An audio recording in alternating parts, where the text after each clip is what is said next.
Bonjour à tous et bienvenue sur boursicoté.com pour cette nouvelle analyse technique des principaux indices mondiaux, avec un indice allemand qui continue donc à évoluer dans une dynamique haussière, mais qui est en train de marquer une phase de consolidation.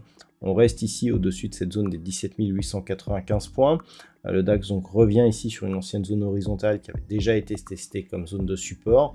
Et malgré cette attaque ici sur la moyenne mobile 20 exponentielle, une moyenne mobile qui est d'ailleurs devenue résistance, on n'a pas de contact ici sur la bande de Bollinger inférieure. On reste ici sur la zone de support des 17 895 points. Donc dans ce contexte, on peut parier sur une neutralisation de la tendance de fond, mais une tendance qui reste haussière pour l'instant.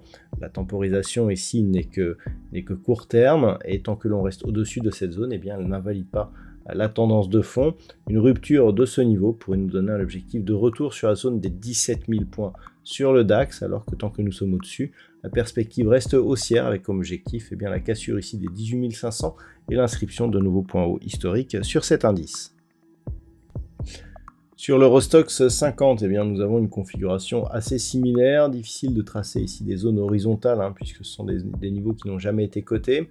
Donc on a ici des zones qui sont représentées par des gaps, notamment cette zone ici à 4777 points, et cette zone ici qui est en train d'être attaquée, proche des 4987 points. Le fait que l'on attaque confirme l'orientation plutôt baissière qui est en train de prendre la tournure de cette tendance court terme, et ce sera le cas tant que l'on restera ici sur des contacts répétés sur la bande de Bollinger inférieure qui donne lieu à des rebonds sur la moyenne mobile 20 exponentielle. Du point de vue des indicateurs, on a une dynamique baissière qui est en place, et donc le prochain objectif de cette phase de consolidation se situe ici sur des niveaux proches des 4855 points, voire un retour ici sur cette zone de gap à 4780 points. La phase de consolidation est relativement faible par rapport à la hausse que nous avons eue ces dernières semaines, donc on parle de consolidation pour l'instant qui est potentiellement horizontale et qui ne nous donne pas de signal de retournement majeur de la tendance. Au niveau du S&P 500, on reste là aussi sur une sortie de dynamique haussière. La cassure de la moyenne mobile 20 exponentielle et le retour sur la bande de Bollinger inférieure nous indiquent un changement de flux par rapport à toute la tendance que nous avions auparavant. Le premier objectif se situe ici sur cette zone des 5040 points. Une rupture de cette zone pourrait nous amener ici sur un objectif intermédiaire à 4916 points, puis sur cette zone de points bas ici à 4850 points. Seul un retour ici des cours au-delà des 5260 points relancerait la dynamique haussière et donc la tendance de fond. Sur le Nasdaq, nous avons une neutralisation de la dynamique. On est passé ici d'un flux haussier qui évoluait au-dessus de la moyenne mobile 20 exponentielle à un flux neutre qui évolue autour de cette moyenne mobile avec des allers-retours ici proches des bandes de Bollinger. On a très peu de volatilité, donc aucun contact avec ces bandes.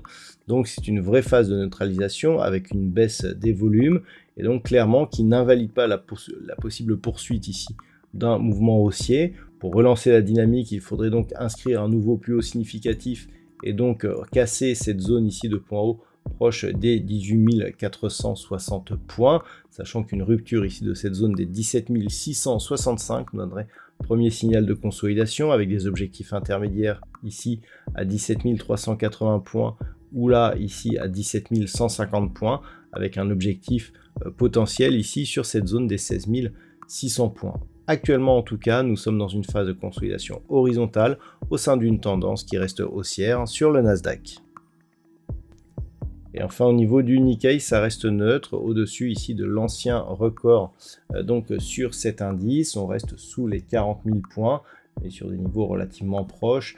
Là aussi, on est sur une phase de neutralisation. Il n'y a toujours pas eu de contact ici avec la bande de Bollinger inférieure, mais il semblerait que la moyenne mobile 20 exponentielle agisse comme niveau de résistance. Donc c'est neutre, mais avec une petite perspective baissière, même si nous n'avons pas une succession de points bas ici qui est baissière.